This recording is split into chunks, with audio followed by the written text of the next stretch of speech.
Alright, it's your boy Carter J. I got the brother Quetzalcoatl. Welcome back, bro. What up, Carter J? How you been doing, man? Oh shit, just been chilling in the cut, blazing up, man. What about you? You know, same shit, but let's get into some boxing, man. What was your reaction when you heard about Canelo signed to fight Floyd Mayweather signed to fight Canelo? What do you think about that? Oh man, that was really exciting. You know what I'm saying? For a while, it seemed like that fight wouldn't happen. It seemed like it might go the way that Pacquiao Mayweather ended up going. But I really have to commend Mayweather for stepping up. This is a challenge that a lot of people wanted him to take. A lot of people didn't think he would take this challenge. I'm really excited to see it. There is a bit of a letdown with the weight issue and everything, but I'm looking very forward to this fight. Yeah, me too. Because I remember we were actually talking about that fight in that first video we did. Oh, that was the first collaboration. Huh? Yeah, we were talking about that, and I was kind of surprised. I thought that his mission in life was to go clean out the welterweight division and retire out into the sunset, but I was pretty surprised when he took the fight. But how do you see that fight playing out? I think that the weight is going to play a part. I think that Floyd Mayweather would have won this fight regardless. I think that Canelo is a physically gifted athlete. He has a lot of tools, a lot of intangibles to be a potential future superstar. But at this point in his career, I don't think he has the experience to defeat someone like Mayweather, who at this point is the greatest pound for pound fighter of this era, and one of the best fighters of all time. Had Canelo, had those extra 2 pounds, that would have helped him a lot. He is going to have to dehydrate himself a bit for this fight. A lot of people say he can lose up to about 170 pounds. So these are 2 extra pounds that he's going to have to lose. You have to wonder what kind of toll that's going to take on his body. Mayweather himself has said on various occasions how shedding something as insignificant as 2 pounds, the type of toll it takes on your body. That's what he said about Miguel Cotto. He said that Miguel Cotto was pretty much a dead man walking when he fought Manny Pacquiao. Right. That's because Cotto had to drain himself. Yeah, to like 140, was it 145 and shit? Yeah, exactly. And Mayweather was saying that he wants people to feel comfortable when they fight him. So it is a little bit of a letdown that Canelo has to drain himself 2 more pounds. I don't think it would have made a difference. It would have been cool to see him fight at 154, especially because the belt is on the line. Right. But it's going to be a great fight. Yeah, I think so too, man. And this whole entire thing with the catchweight, the way how I see it is, because Canelo is not in Mayweather's weight class. They both had to come to an agreement, to make ends meet, because Canelo's camp was talking about, well, we're only going to fight you, at 154, and the Canelo's camp is saying that we're only going to fight you at 147. So if they're going to try to make the fight happen, both of them had to come to terms, come to an agreement to meet at that weight. And for what I'm hearing, Canelo is the one who offered the catch weight at 152. But I mean, here's the thing, man. If he's happy with it, then that's on him. I mean, if both of them are happy with that weight, then nobody shouldn't really complain. You know what I'm saying? Yeah, exactly. That's the other thing too. I mean, if Canelo is agreeing to these terms, there's really no space for anybody to make excuses if Canelo loses his fight based on weight.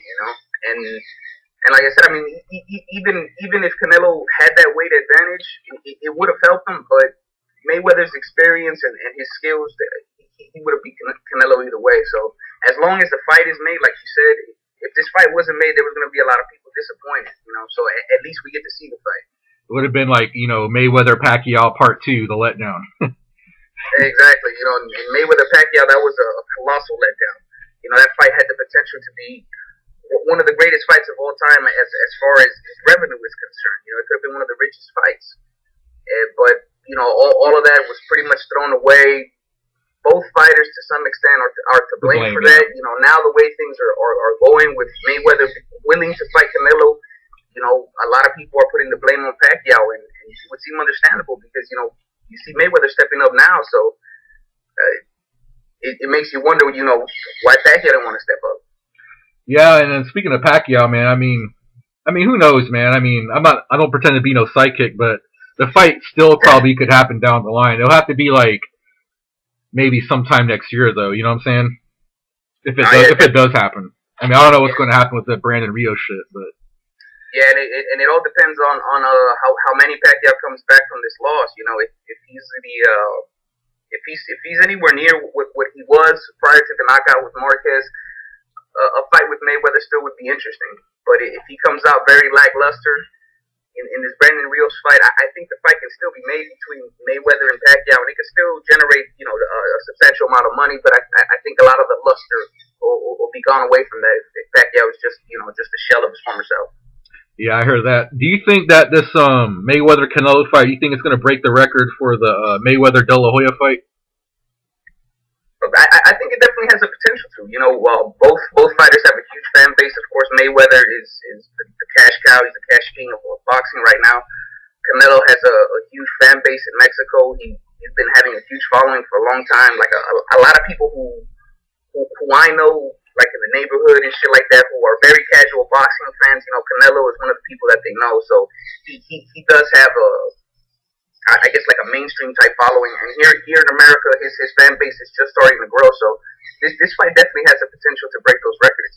Yeah, another thing I like about this fight too is that even though it's going to be in Mayweather's supposedly backyard, I think that the fan base is going to be neutral, man, because Mayweather's from Vegas, but I think Canelo got a lot of fans in Las Vegas as well.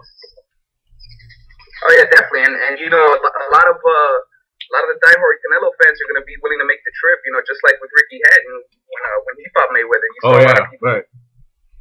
From England, coming down to see Hatton. Yeah, and it was just crazy, man, because I went to that Canelo Trout fight. Man, that place was roaring, man, for Canelo, man. When he came out, it was like an earthquake. Oh shit! Yeah, man. How was the atmosphere out there, man? Was it like pretty much all pro Canelo, or did you see a couple of Trout fans out there? I saw some Trout fans, but it was not nearly as close as the support that they showed for Canelo. But yeah, it was pretty crazy. What were your thoughts on that fight, man?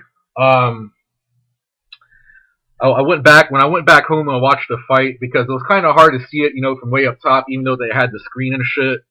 But I really had to go back and watch the fight thoroughly. I wouldn't argue with anybody if they thought Trout won the fight. He was the more busier, active fighter, I thought, in the fight. But it did seem like Canelo was landing the cleaner punches. And with the knockdown, that fight was very close, man.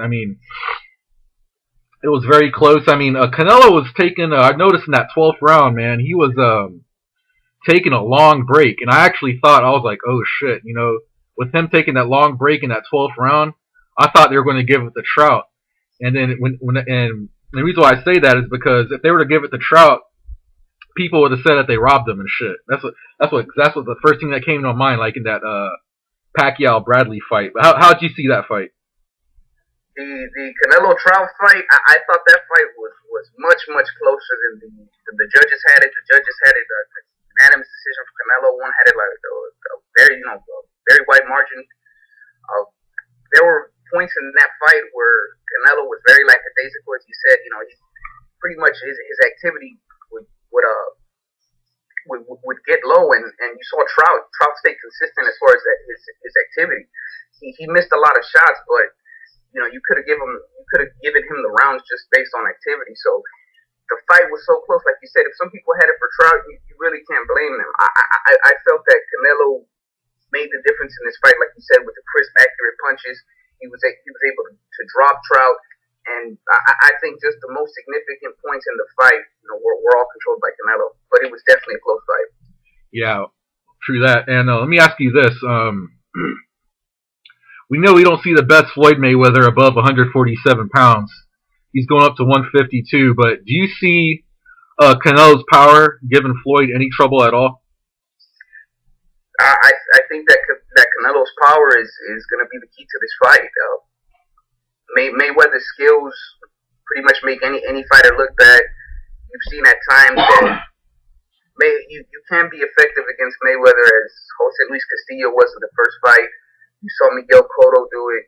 And as you said, the times that he's gone up to 154 when he fought De La Hoya and when he fought Cotto, both those times he did not look quite the same. He looked just a tad bit more sluggish than he does at 147. Right. And he seems a bit more available to body shots. If Canelo can effectively pressure him without taking too many counter shots, that power may be able to wear Mayweather down. It's possible, but I just don't see it happening. But if Canelo is effectively able to use his power and he can cut the distance effectively with without making too many dumb mistakes, because he was doing a lot of that stuff in the beginning of the trial fight, and he's not gonna be able to get away with that with Mayweather, as well as those times in the fight where his activity drops. Right. Yeah, it's gonna be an interesting fight, I think. But we got Paulie Malignaggi and Adrian Broner right around the corner, and with Broner moving up 2 weight classes, how do you see this fight playing out? This is another fight that I'm looking forward to. Adrian Broner, he's a young 23-year-old fighter. I give Adrian Broner a lot of props for jumping up 2 weight classes, and not just jumping up 2 weight classes, but he's fighting for a title. I think that Paulie Malignaggi is the perfect opponent for someone who's doing that. You don't see too many people jumping up 2 weight classes. Paulie Malignaggi is probably the least dangerous champion in that division. Right. It's a perfect opponent for Adrian Broner to come in, just in case he needs to get acclimated to the weight. I do believe he walks around at 154 pounds, so it shouldn't be too much of a problem for him. He's coming off with a huge win versus Antonio DeMarco not too long ago, which was his first biggest test of his career. He passed it with flying colors. He fought Gavin Reese not too long ago. That was a 5th-round knockout. Very impressive victory, but Gavin Reese isn't really anybody to be bragging about. Right. Like I said, Broner, tremendous talent. He's got a lot of physical gifts that make him stand out from the other up-and-coming contenders in this new era.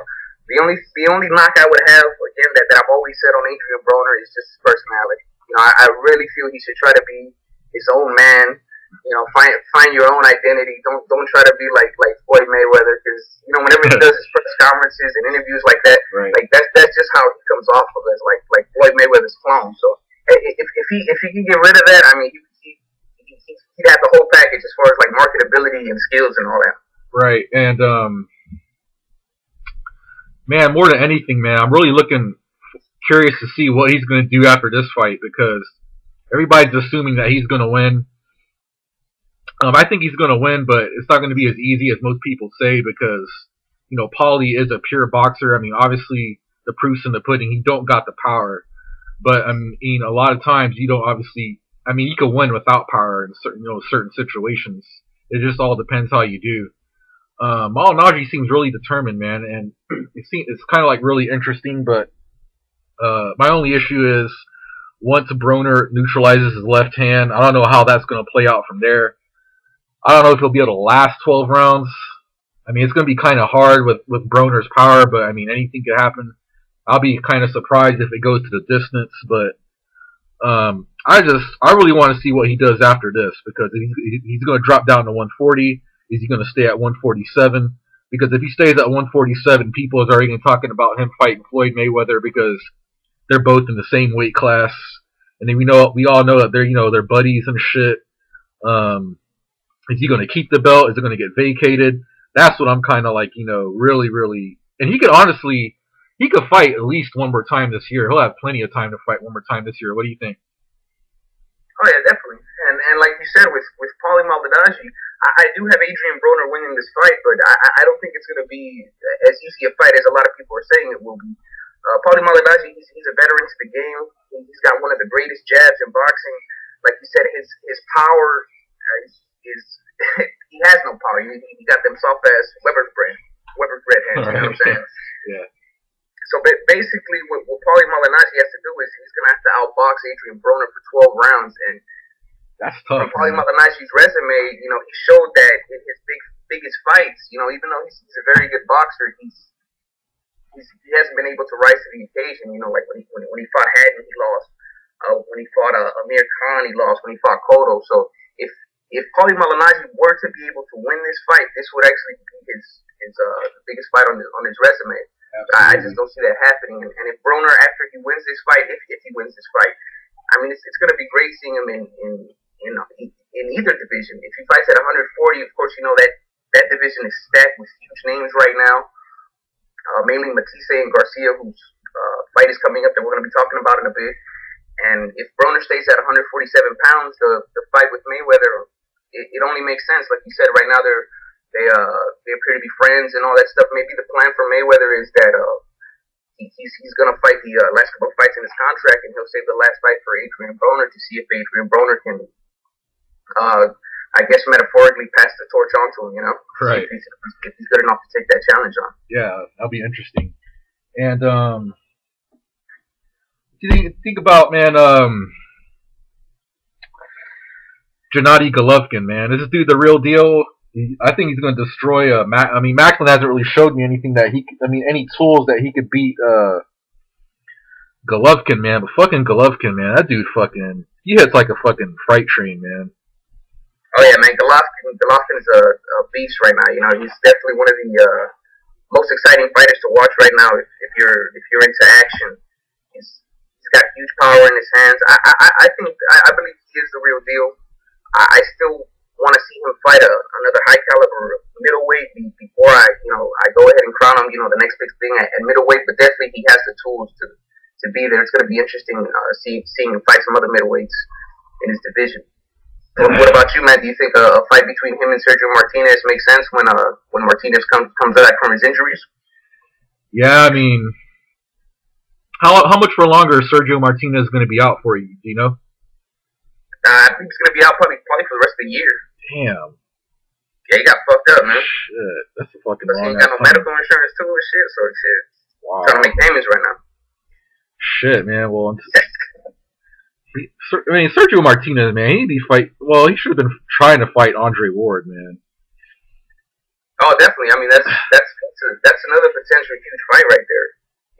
If Sergio Martinez can come back from this injury, a fight between him and Ward would be huge. You know, besides the Chavez fight, Martinez doesn't really have a huge pay-per-view fight on his resume. Right. He's getting older in age, so if he wants to have some big money fights, that's definitely a good fight right there.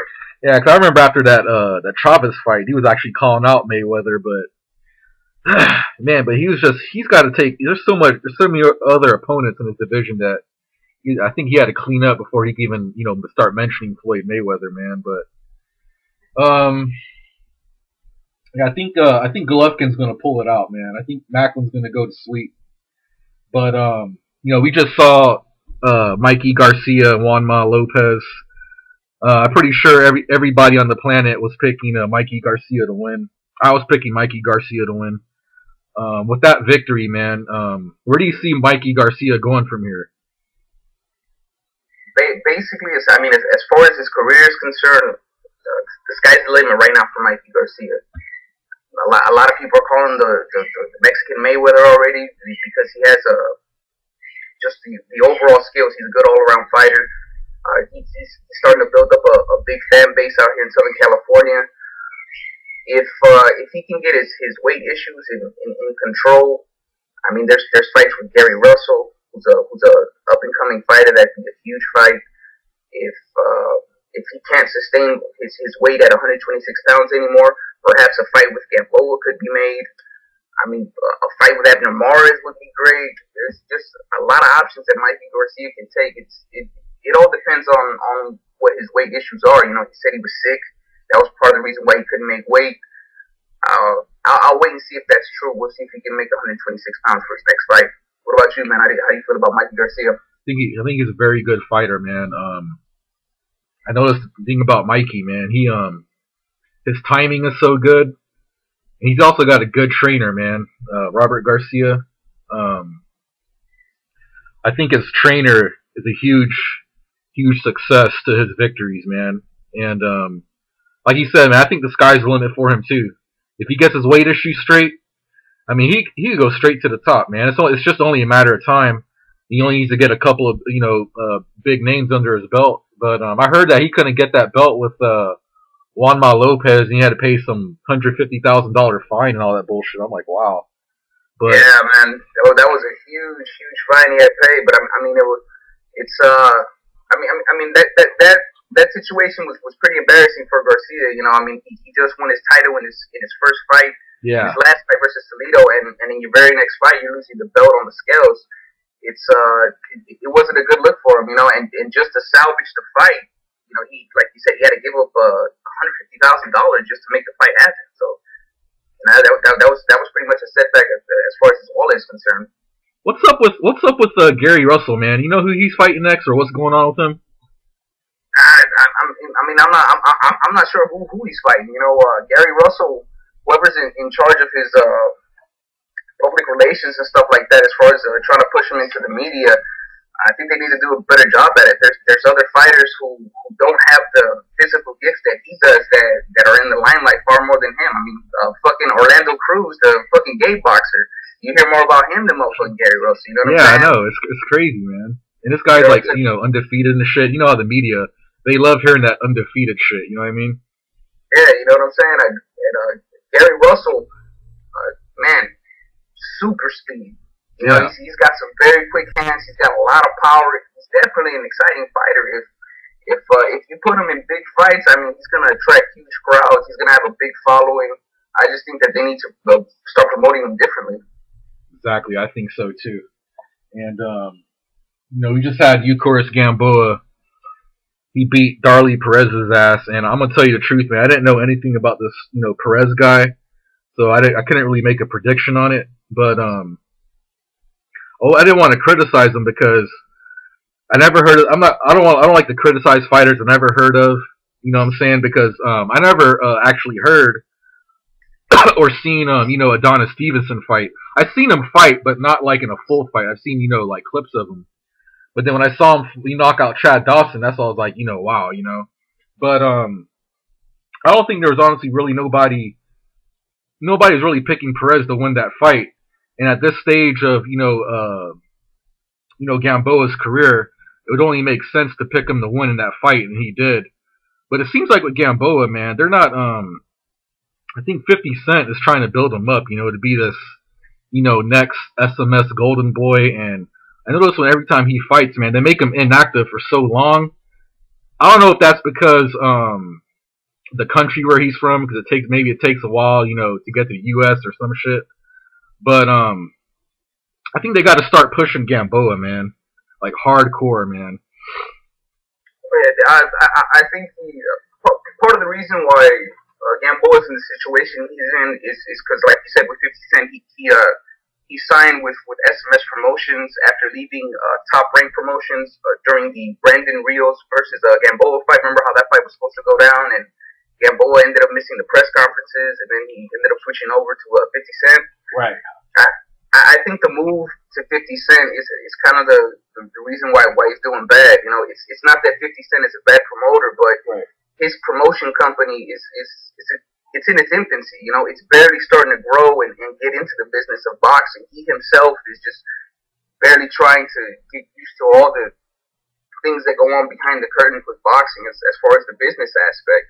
So Gamboa, a fighter who's 30, 31 years old, he doesn't have really the time to deal with a new promoter who's just trying to, you know, get his feet wet in the business. Right. He needs somebody like De La Hoya or Bob Arum, even though Bob Arum is a corrupt fucking snake. Bob Arum has, you know, the keys to the doors that he wants to get into.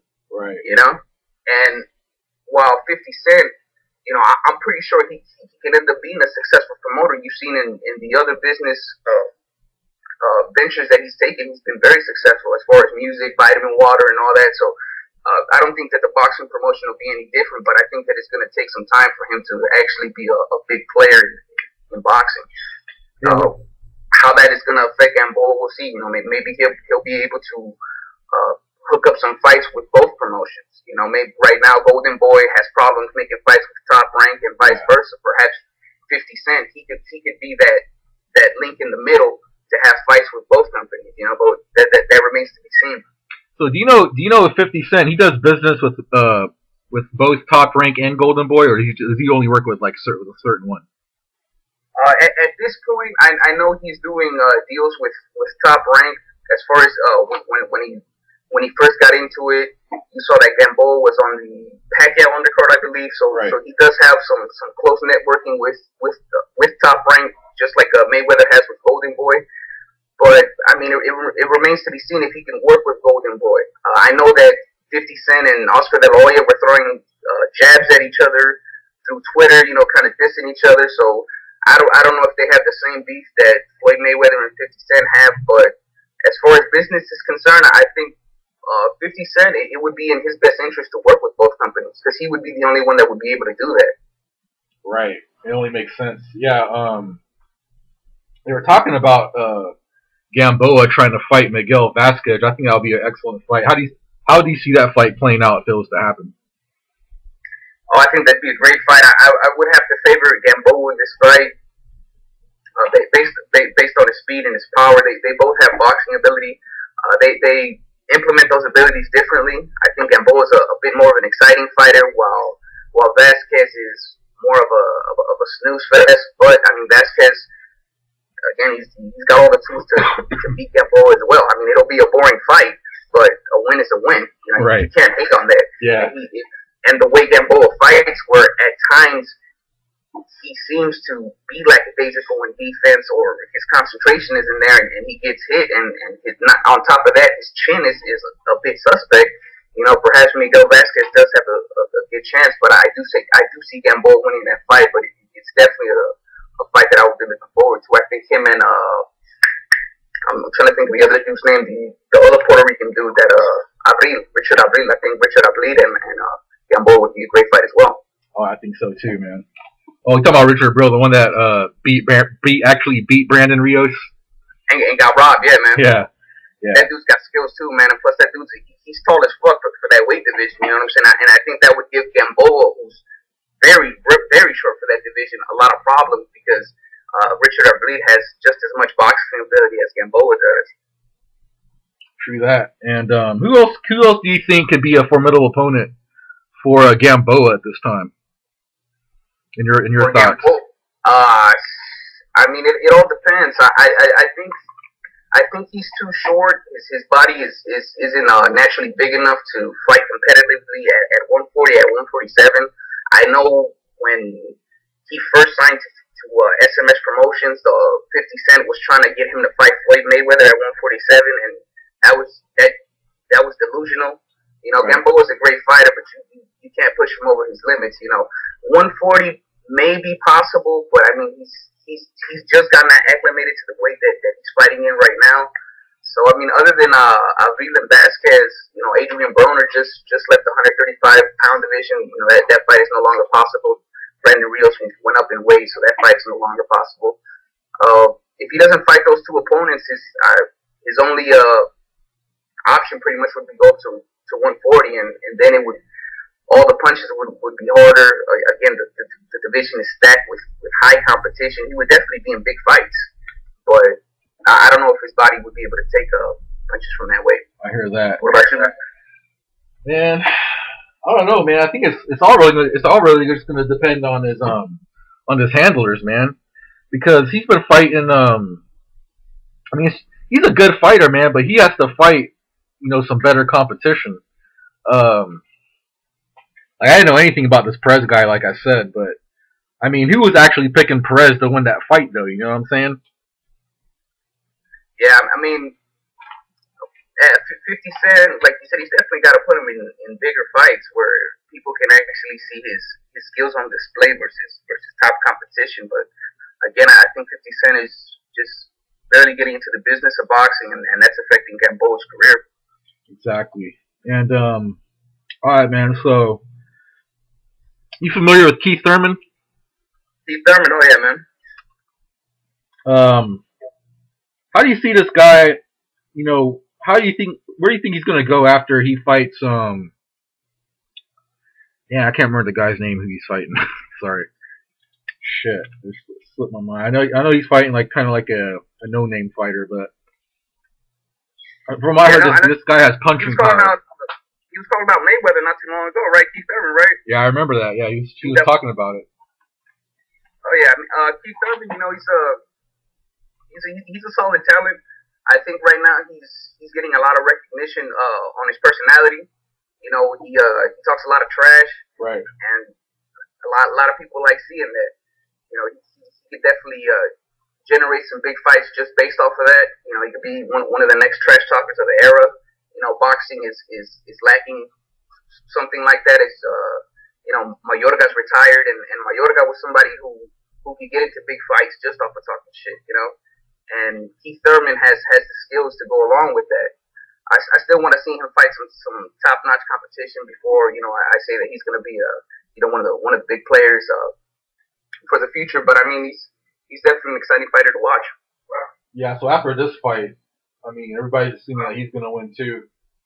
He could take on Devin Alexander at 147. You got Adrian Broner at 147, which I think would be an excellent fight, and quite possibly. I think Mayweather, you know, just needs to, you know, beat him for his legacy. You know, take these guys zeros now. You know what I'm saying? If he can land a fight, cool. But I think he's a solid fighter, man. I don't really see nothing too wrong with him. I felt like he should have knocked out Zan Javik, you know, much earlier. But I mean, shit happens. You know what I'm saying? But only time will tell. I think after this fight, I like the way how he kind of promotes himself, like. When he was talking trash to Malignaggi, he was saying, "Don't duck me," this and that. He did want to fight Malignaggi, but from what Malignaggi was saying, it's not that Malignaggi didn't want to fight him. He was saying that Keith Thurman didn't bring no money to the table. Once you start getting your name, you know, your name out there, you start bringing bigger money, and then I'll fight you. Yeah, exactly. Yeah, he broke down the business to him. I remember watching that video. I think he called him a dumbass or some shit like that. Yeah, the show was pretty funny. But yeah, man. Oh, sorry. Go ahead. Yeah. Speaking about Keith Thurman, like you said, at this point, it still remains to be seen, you know, how true of a talent he is. If anything, I would say that against brawlers, I think he has a better chance. I think if he's going to be beat while he steps up in competition, it's going to be fighters. It's going to be against fighters like Devin Alexander, who rely more on technical ability. It seems like those type of fighters would probably be more able to beat Keith Thurman's style. Right. And what you think about Peter Quillin, man? Peter Quillin, solid fighter, man. You know, repping Cubanos. Yeah. He had a huge victory in his last fight. You know, he's got solid power. I think he's very similar to Mikey Garcia. They have a different style. They implement the abilities that they have differently. But they're both good all-around fighters. You know, Peter Quillin, he does everything well. He has solid defense. He's got good power, good speed. He moves well in the ring. He can brawl with you if he wants to. He can outbox you. And as you've seen in his last fight, he's got a very solid chin. Oh yeah. And I was hearing that people are saying they want him to fight Golovkin, but from I'm hearing from Peter Quillin in real life, they're like really good friends and they spar each other and shit. So I don't know if that fight's gonna happen. Oh yeah, definitely. I mean, a lot of times when fighters are friends or they're related, such as the Klitschko brothers, you know, there's always problems making fights between them because you know, there's even though boxing's a sport, you know, it's a combat sport. There's a lot of brutality that comes with it. But I mean, they're both businessmen. At the end of the day, if they want to make a big check, you know, that's a huge fight. Both fighters are just starting to make a name for themselves. If one were to get a victory over the other, that would definitely propel them to the next level. So, I mean, if they want to step up, that would definitely be a big fight. Exactly. And all right, man, this is one fight right here that I really put a lot of thought into, and I still can't really determine a clear-cut winner. Who do you got seeing, man? I think this is like, damn, this is a damn good fight. Bradley Marquez. How do you see that fight, man? That's a huge fight, man. That's gonna be a really exciting fight. I'm kind of like you as far as 50-50. It all depends on how both fighters are gonna come back from from the last fight. As you know, Bradley had a huge slugfest with Provodnikov. Took a lot of shots in that fight. Was hurt on several different occasions. In the fight before, he had a controversial fight with Pacquiao in a fight that basically the whole world besides Bradley and his trainer thought that he won. And the fight with Provodnikov, that was a close fight as well. Bradley ended up getting the nod and showed a lot of heart in that fight. Yeah. But you have to wonder how much of that punishment took a toll on his body and how he's going to react to that. Marquez, he's coming off of the high of knocking out Pacquiao. Is his heart still set on fighting on? Does he still have the same motivation? Basically, for the last couple of years, his whole motivation has been to have a victory over Pacquiao, and he has that already. Me personally, I thought that Marquez should all retired, probably a year ago after the third fight. Right. It's a good thing that he decided to fight on and ended up knocking out Pacquiao. But if he beats Bradley in this next fight, I think he should go ahead and retire. I don't, father time catches up to everybody. Right. There's only so many more fights he can fight at that level. So, we'll see what happens, man. What about you, man? What are you thinking? Listen, man, here's the thing, because when it comes to top rank, man, you never know. And another huge factor that's going into this fight is that Marquez, if he wins this fight, he's going to make history by becoming the first Mexican to hold 5 titles of 5 different weight classes. So he's going to do some bigger shit than Julio Cesar Chavez Sr. This will dude be like, he's already a legend, you know what I'm saying? But this will catapult him to history books. And Bradley's a good fighter, man. He's an all around good fighter, solid skills. I think me personally, I think he does have the skills to actually beat Marquez. I've been listening to a lot of videos about that fight. Some people are saying that, a lot of people are saying that Bradley, because of his reach will be a huge factor in that fight, and that's what will cause him to beat Marquez. But I honestly feel that Bradley is really going to have to dominate Marquez in this fight. Because if you don't dominate Marquez or knock him out, I think they're going to give it to Marquez in this fight. Yeah, exactly, man. And I think Tim Bradley is going to have to rely heavily more on his technical skills. In the Provodnikov fight, he really tried to slug it out with Provodnikov. If he does that against Marquez, I think that only works into Marquez's game, who's a natural counterpuncher, and he's going to be working off Bradley's aggression. The best thing for Bradley to do is to make it into a chess match. He has the abilities to do that. He's a very good boxer, but like I said, at times he chooses to slug it out. It all depends on how Bradley comes in. He definitely has a good chance. I have Marquez winning this fight, but it's a very dangerous fight for Marquez. Yeah, man, and I don't know.